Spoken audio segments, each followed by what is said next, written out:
Yo, what's good? We're back with another one. It's showtime.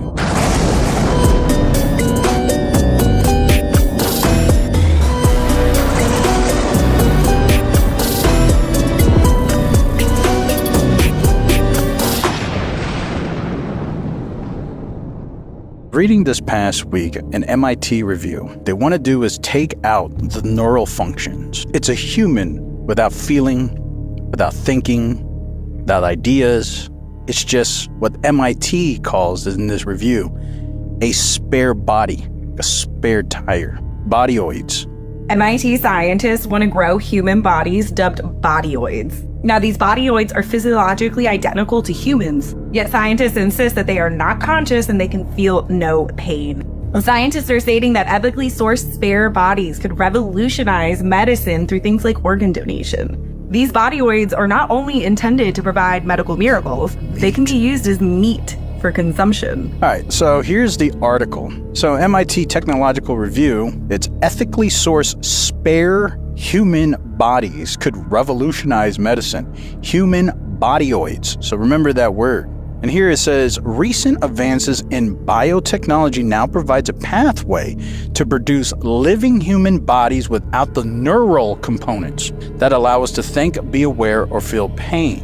And then maybe one day we'll be able to create spare bodies.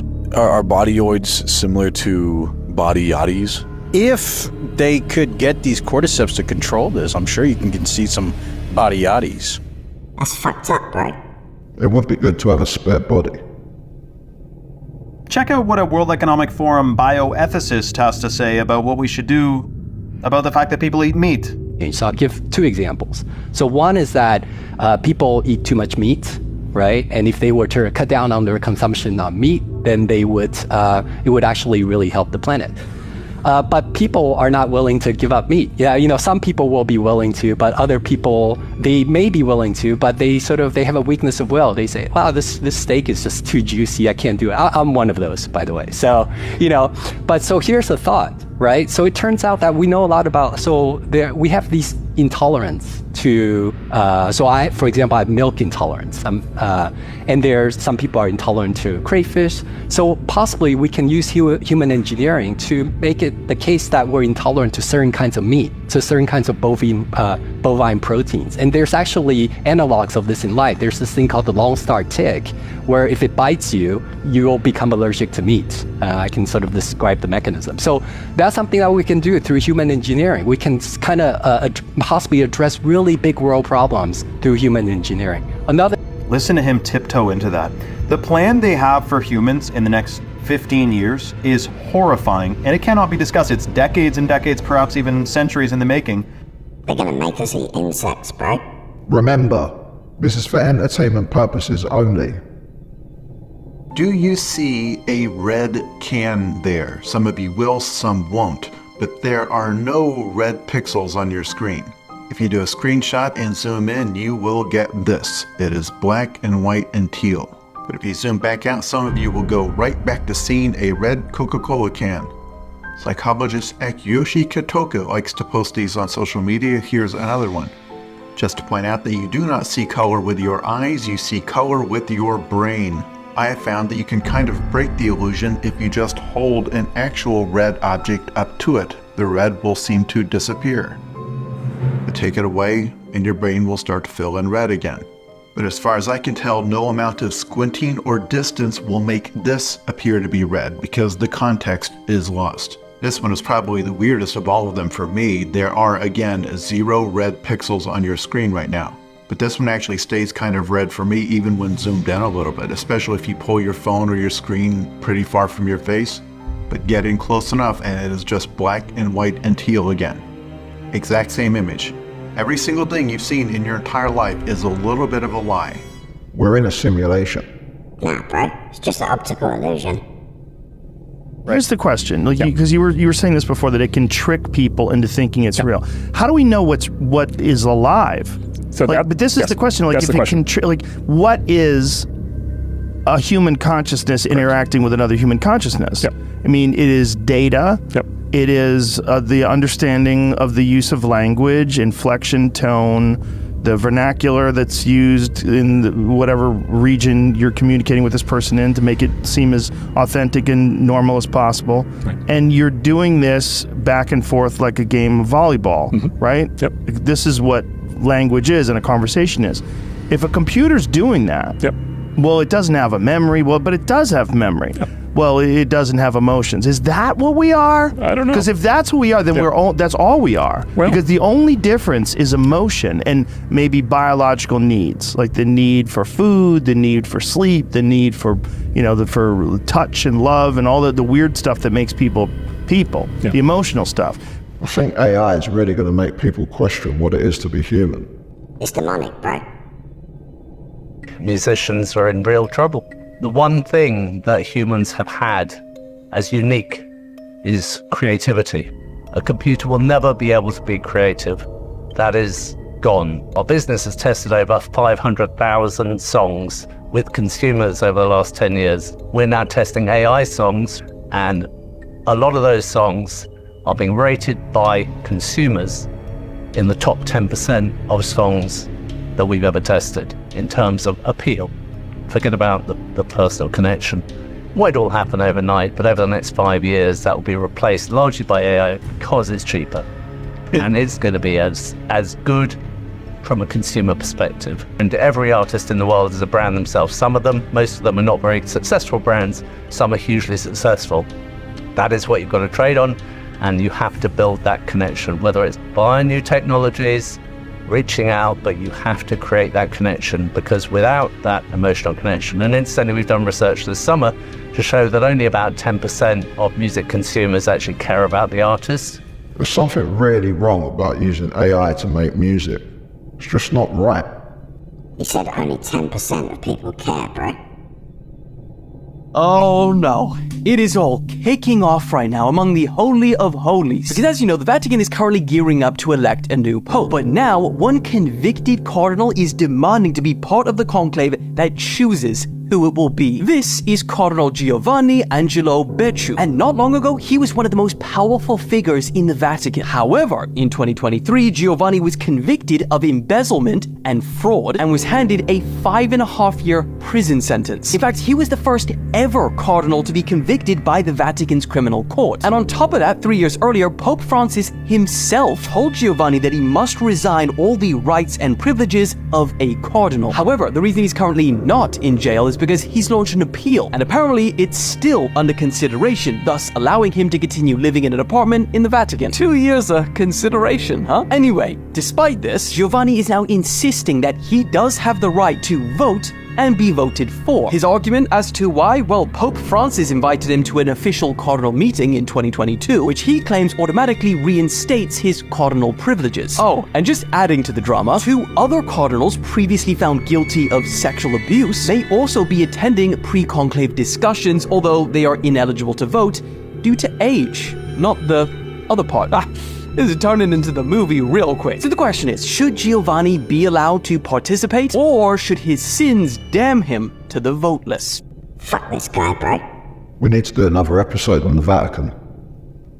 Breaking news, there has been a massive power outage today, Monday, April 28th, across Spain, Portugal, and parts of southern France. This has left millions stranded with no electricity, no internet, no transportation, public transportation, no way to buy food or call for help, and it has people panic buying at the grocery store and stocking up on essentials in case this continues to last. This map here shows you the areas that are affected and have no power in red, and as you can see, major cities like Madrid, Barcelona, Porto, and Lisbon are all currently without power. Officials are reporting that the cause of this major power grid outage is due to a rare atmospheric phenomenon. I find the timing of this to be especially odd, considering that Klaus Schwab, the founder of the WEF, was ousted from his position just last week, a few days ago, and gave us this eerie warning last year. Pay insufficient attention to the frightening scenario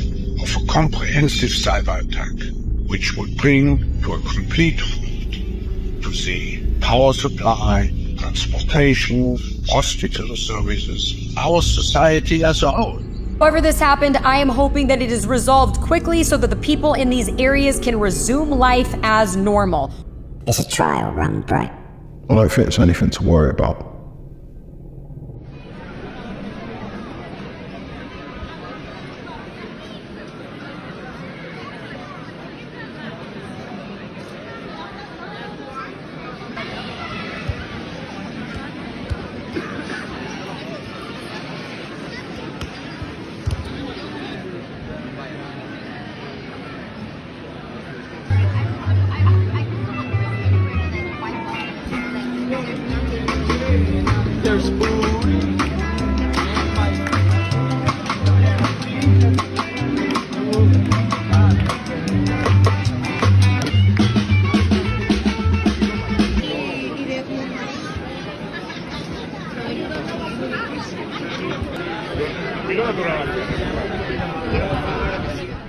That guy knows what's up. It's really nice to see so many people not using their phones. Did you see that guy who removed people's phones from their hands? He took photos of people and then CGI'd the phones out. Oh, there we go. Oh, wow. All those people just sitting there staring.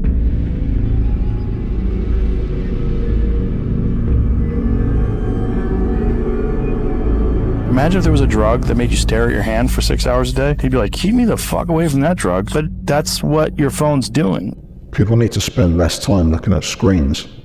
Finish watching the show first, bro. So apparently there was a lull or something in the Google Earth of not blocking out areas of Area 51 from Google Earth, and people were able to capture this image of this giant, tall, black triangle building. It's so creepy looking. Whoa. This is wild. So I was asking ChatGPT about it. I'm like, hey, were there pictures taken? Like, yeah, people were able to take pictures. So I asked to see the pictures. It said, I understand your interest in seeing an image of the taller triangle structure at Area 51. However, due to the highly classified nature of Area 51 and the restrictions on satellite imagery, there's no publicly available images of such structure. Balone. Is that creepy looking though? Yeah, that's kind of crazy. What are your theories that what it could be? Because my thought, it looks like an air traffic control like center. I mean, some people were calling it the, what do you call it? The obelisk. Obelisk. There is some weird ancient symbolism with it. Like all these major cities have an obelisk in them. And like, I think London has an obelisk erected that was actually from ancient Egypt. So they brought it over from ancient Egypt to London to erect it. And it just has like all this weird. Do you think it has like any stuff. like religious significance? I think so. To it, like occult kind of stuff. Oh, okay. Yeah. Scholars believe that obelisks represented eternity and immortality. Creepy. If there was something that tall there, someone would have seen it. Nah, bro. There's loads of parts you can't see. Meet Santiago, the small, strange mummy from Peru that's turning more heads than a UFO sighting in a NASA barbecue would. In all seriousness, he was found near the Nazca lines in Peru, tucked away in diatomaceous earth, preserved like a prehistoric time capsule. With 3 fingers, non-human proportions, and a skull that's, let's just say, not your average anatomy textbook size. Carbon dating puts him at over 1,000 years old. So, if this is a hoax, it's been in the works since like the Middle Ages. CT scans, yes. Full skeleton, organs intact. No wires, no duct tape, no suspicious seams. Furthermore, DNA tests, no match to any known human or animal species on Earth, which is science speak for we don't know what the heck this is. He was even presented to Congress in Mexico.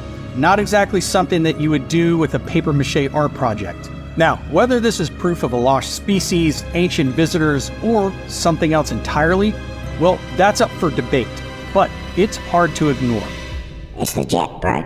It seems like it. But there's something off about how they handled the release of it. Jesus Christ, guys, if you're worried about meteors hitting Earth, this one, Apotheosis, is the one to seriously worry about. Seriously, listen to this, guys. Oh, crap.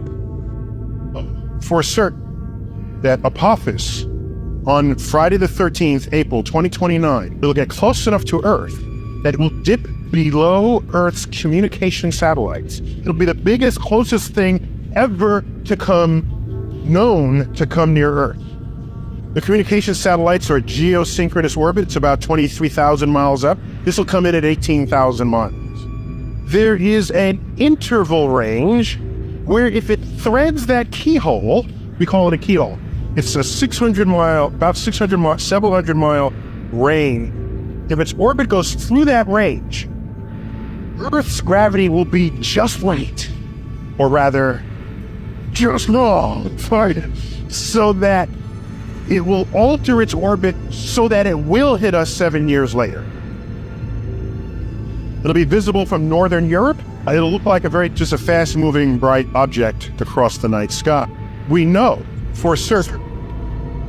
So basically, if that does happen in 2036, so apparently when it passes in 2036, the Earth's own magnetic field could potentially slightly change the trajectory of hypotheses. So when it next comes round 7 years after, boom!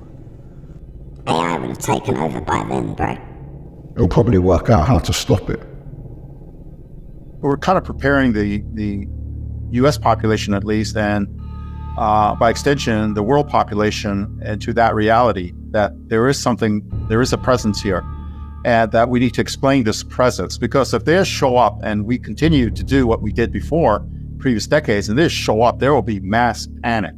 But if you understand that these are real, and we have 5 years from 2022, or maybe now 4 years, if they come in 2027, for the U.S. government to prepare the people about what is up there. The word got out within the government that they're showing up in 2027, and we better be prepared, and if not, there's going to be a lot of explaining to do. And so I think that dialogue has happened within, inside the government, in certain areas inside the government, that we need to prepare, and that's why in 2017, that set a clock of 10 years. And why Lou Elizondo earlier in this year said, just find a hobby for 5 years. And I would say I've heard 2027 in a kind of an official capacity that I can't reveal. So I think I would say that people in the government are aware of something happening, and that there's limited time, a few more years to prepare the people, and that's what's ramping up this acceleration from the previous 7 decades of not even acknowledging it to now we are acknowledging it. It's happening in 2027, bro. I doubt it, mate. Check out our episode on Project Bluebeam, bro. Less than 24 hours. That's all it took to dig up the entire backstory of Luigi Mangione. If you haven't heard, he is the man who's been arrested for assassinating United Healthcare CEO Brian Thompson. Police say they know so much about him. He's an Ivy League graduate from Maryland, angry about his own and his family's treatment by the healthcare system. They even found a manifesto blaming corporate greed. They know how many books he's read. They know where he has donated money to in the past, where he ate that day, where he bought coffee. So if that's the case, why do we know so much about him and next to nothing about the shooter who nearly started a civil war months ago? We know almost nothing about that shooter who came a quarter of an inch from killing President-elect Donald Trump. We know nothing about his background, his motives, his movements that day. We haven't heard anything from investigators about the van full of explosives they originally claimed that he had on site. How did he get them? Or how he got that rifle into a secure area. Again, we know next to nothing. Why? Because authorities say their investigation's ongoing. No, it's not. The reason we know so much about the killer of a healthcare CEO and not about a near-presidential assassin is because those in power don't want you to know about him. They want you to forget him as quickly as possible. I ain't forgot, bro. We gotta do a deep dive episode. We're going to do a deep dive episode every week from now on. So let us know in the comments what subjects you guys want to see us do. There's this woman, and she pretty much told the story how her family was part of a cult. Literally her birth family was part of a cult.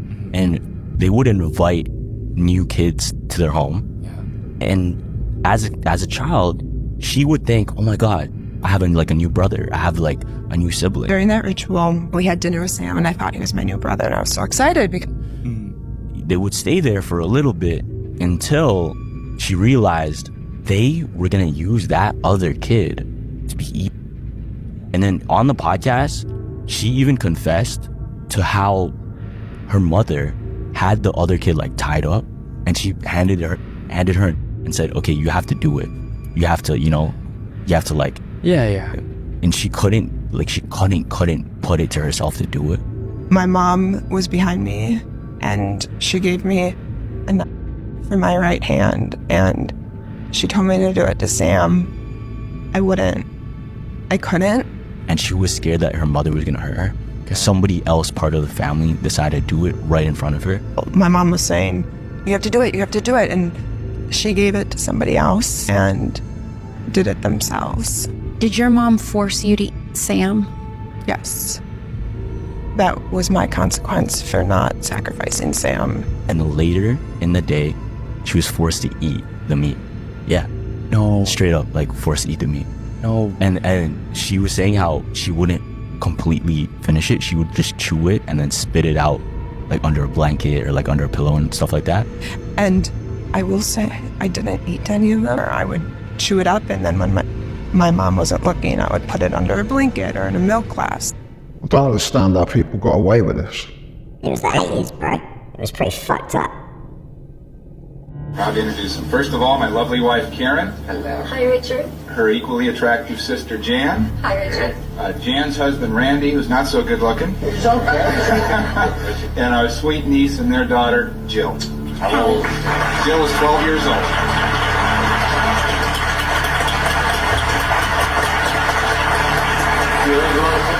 We live in Danville, which is outside of San Francisco, and they are from the Granada Hills, so we're a little I'm just going to stroll down because I'm 12 years old. Yes. You have a boyfriend? No.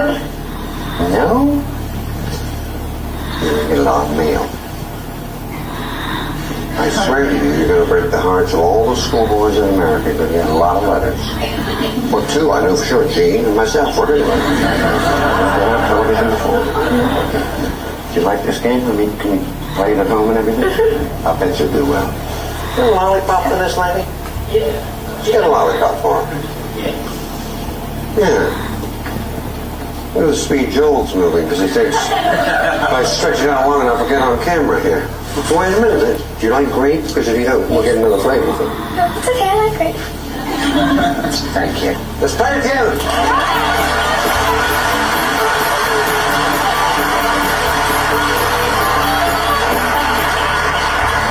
You think I'm silly wasting time, don't you, with 12-year-old girls? Oh, no. About 8 years from now, I might get a call. I'll be in the motion picture retirement home. What a sick fuck. Yeah, that was fucked up. How was that guy just standing there while he was drooling over his kid? There are still threats of legal things even these days about whether the ship that was so close to us was the Californian or not. I mean, I saw that ship. Terribly close. And the other thing I'm saying is that I didn't see a ship 19 miles away. I saw a ship that was so close, and they said at the time it was less than 9 miles away. Now they're trying to say it was 19. I saw it. You know, it wasn't just lights on the horizon. You could see it was a ship.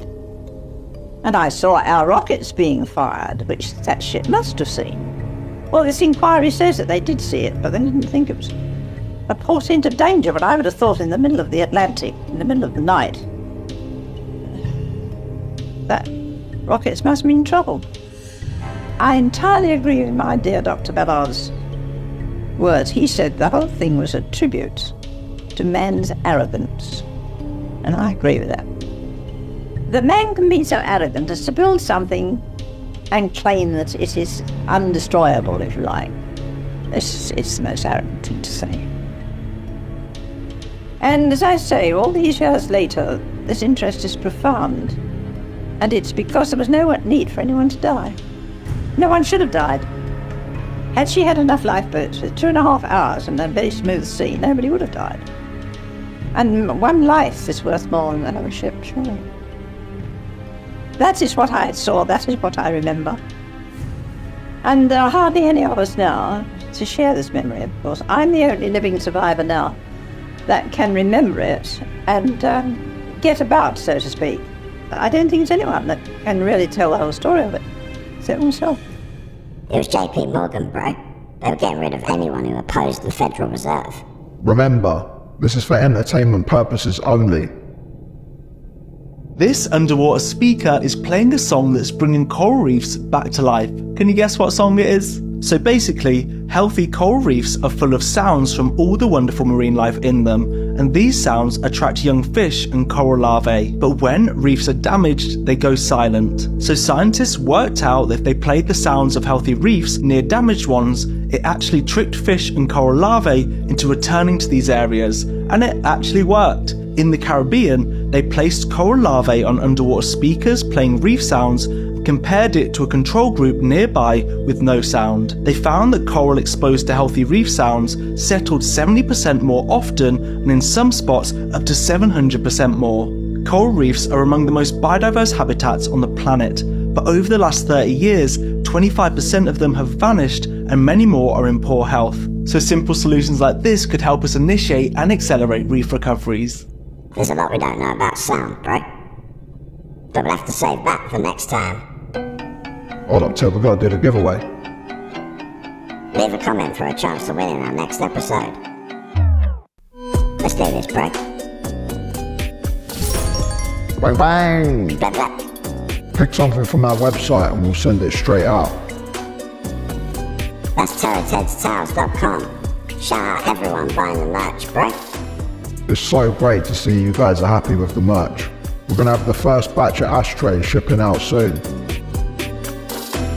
And as always, thanks for watching. Remember to like, comment and subscribe. And we'll see you in the next one.